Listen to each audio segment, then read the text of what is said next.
되었었던 게 어디서든지 사용할 수 있도록 나옵니다.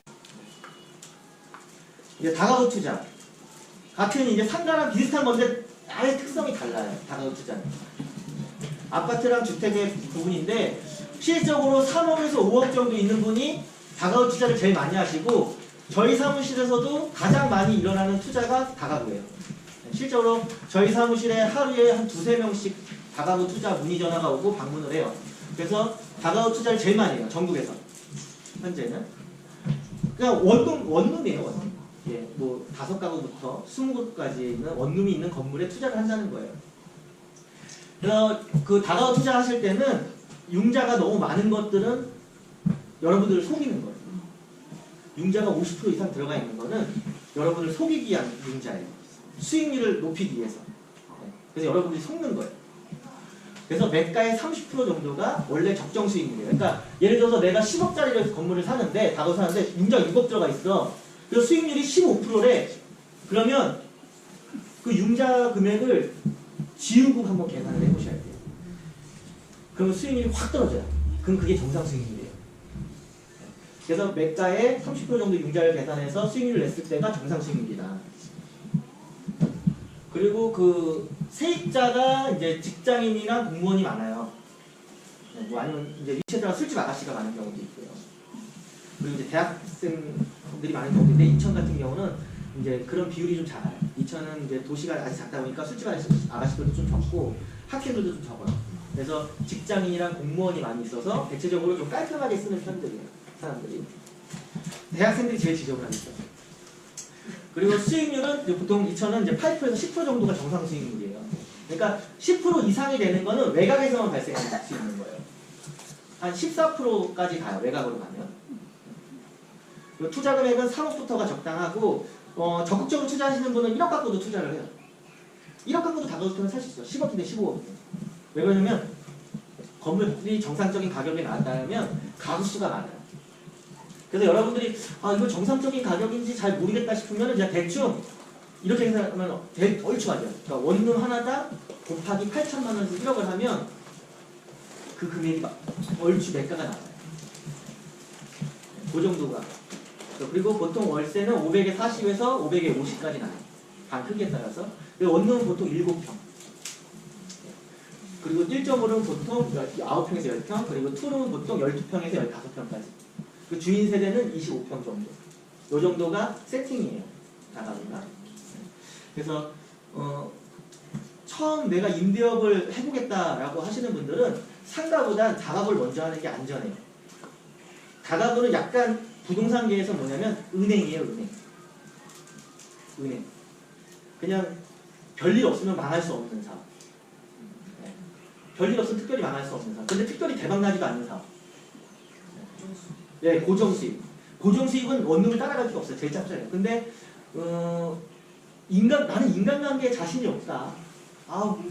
중개사 전화 자주 오는 것도 싫고 세입자 막 부쩍대는 싫다 그러면 약간 트러블이 생길 수도 있어요. 그래서 요것도 근데 이제 서비스를 해주는 회사들이 있어요. 인천에서 저희밖에 없는데 저희 같은 경우는 이제 직원 11명인 이유가 이런 걸 다 서비스해주게요. 임차인 통화를 저희가 다 해줘요. 그래서 저희 쪽으로 많이 투자가 일어나는 거예요. 더 얘기하면 이제 다가구는 그거 뭐야? 부가세인가? 네. 그거 신고 안 하는 사람. 네.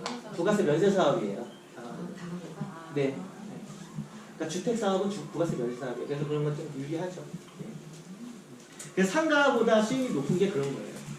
그래서 내가 10억 이상 있다면 상가로 가시는데 현찰이 10억 있다면 상가로 가시는 거예요. 근데 내가 현찰이 10억이 안 된다. 그럼 다가구가 제일 좋아요. 근데 요즘에 원룸 계약할 때 보면은 네. 그거 신고해야 된다고 주택가에. 네, 다 신고하죠. 그거는 이제 신고해도 되고 안 해도 되는데요. 아까 말했던 처음반의 임대사업자. 내가 준공공 임대사업자를 내신 분들은 신고하셔야 돼요. 그게 조건이에요. 그 대신 혜택을 줘요. 다가구도 가격이 오르거든요. 1년에 정상적으로 오르면 한 2, 3천에서 5천만 원 정도 올라요. 그럼 10년이면 한 5억 올라요. 그러니까 제가 10년 전에 10억에 사드렸던 건물들이 지금 15억에서 16억 가거든요. 5억 올랐어요. 10년 동안. 그러니까 근데 그 5억에서 세금이 붙잖아요. 원래. 근데 준공업 임대사업자를 내면 그 세금을 감면시켜줘요. 그럼 그 5억이 순수익이 되잖아요. 그게 이제 다가구주택의 장점이에요. 상가는 비과세 없어요. 상가는 중과세도 없고 비과세도 없어요. 근데 주택은 중과세가 있고 비과세가 있어요. 그게 차이가요. 주택을 투기 목적으로 많이 사지 말라는 거예요. 왜? 아까 같은 일이 생기니까 집값이 떨어져야 되는데 집값이 자꾸 오르잖아. 나라에서는 그걸 규제하려고 그러는 거예요. 왜냐면 집을 살 사람들이 적은 가격에, 우리 같은 사람들이 한 1, 2억에 사야 되는데 집을 투기로 하는 사람들 때문에 3억에 사게 되잖아요. 나라에서는 그걸 규제하는 거예요. 다가구주택은 왜 장려하냐면 학생들이나 직장인들이, 유동인구들이 집을 사면서 이동할 수가 없잖아요.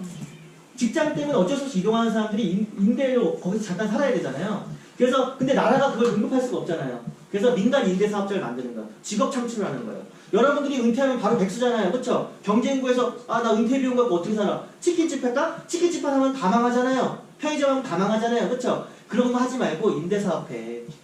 혜택 주잖아.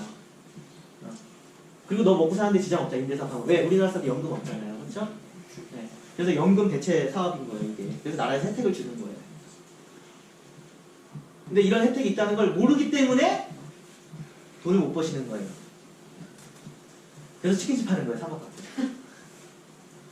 네, 오피스텔 투자. 네, 오피스텔 투자는 이제 번화가. 오피스텔 투자도 약간 상가랑 성향이 같아요. 네, 오피스텔은 생긴 건 다가구처럼 생겼어요. 방들이 다 6평, 6.5평에 옵션들이 다 똑같은데 이 사업주 입장에서 그 소유권을 가진 사람 입장에서 다른 상가랑 비슷한 거예요. 이건 주택이 아니에요. 근데 주택 임대 사업자가 낼 수가 있어요. 주택이 아닌데 사용 목적에 따라 얘가 변신해요. 변신 로봇이에요. 내가 사무실로 임대를 놓으면 상가가 되는 거고 주택으로 임대를 놓으면 주택이 되는 거예요. 주택은 아니지만. 그럼 오피스텔은 이거 하나 이렇게 하나 이렇게 하나씩 네, 하나씩. 네. 그렇게 되는데 오피스텔 투자는 시세 차익을 벌어지기 어려워요. 다가구 투자는 왜 시세 차익이 벌어지냐면 땅값 때문에 벌어지는 거예요. 그 지리적 이점 때문에 땅값이. 근데 오피스텔은 원체 비싼 땅에다 하기 때문에 오피스텔이 올라야 되는데 오피스텔은 상가처럼 수익률이 올라가야 가격이 오르잖아요. 근데 수익률이 잘 안 올라요. 초기 수익률이. 그리고 초기 수익률을 자꾸 분양하는 애들이 뻥을 쳐요. 그러니까 우리가 벌어야 될 돈을 오피스텔 분양하는 애들이 처음에 다 해먹고 가는 거야. 시행사가. 오피스텔은 8천만 원에서 1억 5천까지 분양하는데 거기에 자기네 마진 다 먹고 가는 거야. 그러니까 근데 이제 오피스텔도 한 10년, 20년 하면 오르긴 올라요. 왜냐면 서울 중심가 쪽에는 1억짜리 오피스텔은 없잖아요. 그렇죠? 2억까지는 가요. 근데 10년, 20년 걸린다 이거지. 그래서 오피스텔이 오르긴 오르는데 그리고 오피스텔 수익률은 통상 8%다. 13%, 14%에 속지 마라. 그 얘기예요. 제 얘기는. 오피스텔은 다가구를 이길 수가 없어요. 근데 이천에서는 그렇게 브리핑하면 아무도 투자를 안 할 거 아니에요. 그렇죠? 그러니까 얘네들이 어떻게 브리핑을 하냐면 새 채를 사라 그래요. 1억 갖고 새 채를 사라 그래가지고 대출을 이빠이 끌어줘요. 대출을. 그러니까 대출 50% 이상 끌어주는 거죠. 아까 말했죠. 30%가 적당하다고 했잖아요. 투자에서는. 근데 50% 이상 끌어주면 무슨 현상이 생기냐면 가짜 수익률이 생겨요. 왜냐면 은행 이자는 5%가 안 되잖아요. 그렇죠? 4%도 안 되잖아요. 4%에서 5% 사이인데 뭐 그거를 이빠이 절반을 넣어버리면 내가 생각지 못한 수익률이 생기는 5%가 실제로 내가 가져가지 못하는 돈이 수치상으로는 있어 보이는 거예요. 그렇게 판매를 하는 거예요. 그래서 세태 단위로 살아가는 거예요. 근데 이제 오피스텔은 어떤 걸 노리는 게 좋냐면 망한 거. 한번 망하면 괜찮아져요. 얘네가 한번 딱 자빠져가지고 자 코하루가 1억 4천에 분양을 했는데 지금 마이너스 1,500까지 나왔어요. 이럴 때 잡는 거예요. 마이너스 7대 잡는 거예요. 초반에 잡는 게 아니에요. 그러니까 투자는 기다림이라 그랬잖아요. 현대성우가 초기에 분양했을 때요. 마이너스 6천까지 갔어요. 네. 네. 그때 샀어야 돼요. 네. 그럼 실패가 없어요. 이런 불경기에도 걔는 마이너스 6천을 번 거거든요. 네. 그러니까 근데 그때는 사람들이 안 사요. 왜? 아까처럼 IMF잖아요. 뭐 외환위기잖아요. 뭐 집이 이렇게 공급이 하는데 내가 왜 사요? 막 이렇게 부정적인 얘기를 한다는 거죠. 근데 정확하게 판단을 잘해야 된다는 제 얘기예요. 현대성은 결과적으로 지금 마이너스 P가 없잖아요. 오히려 올랐지. 네. 그때 제가 원래 샀었어요 현대성우를 여담인데 500만 원 가격을 걸었다가 우리 아버지가 교통사고 내는 바람에 급하게 빼왔어요. 딱 500만 원 쓰셨더라고요 교통사고로. 네. 버스를 받았어요. 아 제가 그때 진짜 500만 원에 메꾸게 다행이지 5천만 원 날라갈 뻔했어요.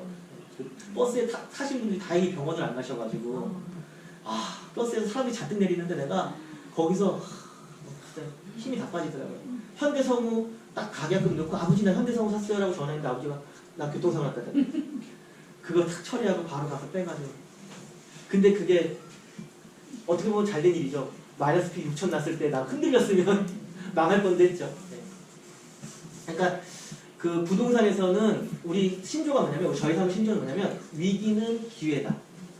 그리고 기회는 위기일 수도 있으니까 잘 봐야 된다. 이게 저희 신조거든요. 그래서 그리고 이제 체크사항이 뭐냐면 오피스텔이 나쁘다는 게 아니라 오피스텔을 분양하는 놈들이 나쁘다는 거예요. 걔네들이 질이 안 좋아요. 그래서 분양사의 말을 믿지 말라는 거예요. 그 주변을 정확하게 판단하라는 거예요. 그 주변에 있는 오피스텔을 먼저 진 오피스텔을 판단하시면 돼요. 예를 들어서 신규 오피스텔이 분양한다면 그 옆에 먼저 진 오피스텔이 있을 거예요. 그러면 그 오피스텔 분양가가 얼마였고 현재 수익률이 얼마 나오는지 짚어보시면 딱 나오잖아요. 그래서 임대 매역 걔네들이 거짓말 치는 거 믿지 마라. 그리고 오피스텔은 사면은 사기는 안 당하는데 비즈니스 호텔 조심하셔야 돼요. 예. 그러니까 오피스텔인 거랑 비슷한 건데 이건 오피스텔은 아니에요. 오피스텔은 오피스텔로 허가나는데 이건 숙박업으로 허가되는 거예요. 숙박업. 그래서 영업권이라는 게 있어요. 아까 잠깐 설명한 건데 이천에서 그 오피스텔이 비즈니스홀 뭐 했지? 그리고 또 하나 뭐 했는데? 하나 생각은 안 나네. 네. 왜 코하루 옆에 있어요. 그러니까 그 있잖아 이천의 박세웅 사장이 비즈니스 호텔 절대 하지 말라 이렇게 소문내면 안 돼요. 그냥 비즈니스 호텔을 하면 안 되는구나 이렇게만 소문내셔야 돼요. 알았죠? 네. 예? 영업을 하고 그러면 영업을 하는 거예요. 예, 그러니까 이거는 100% 사고 터져요. 조만간 사고 터질 거예요. 지급을 안 해요. 수익률 지급을. 예, 대전에서는 벌써 터졌고 제주도에서도 터졌고 부산에도 터졌어요. 그 여러분들이 비즈니스 호텔이라고 비즈니스 호텔 사기 뭐 이런 거 인터넷 치면 다 나와요. 네, 조심하셔야 돼요. 아, 이방사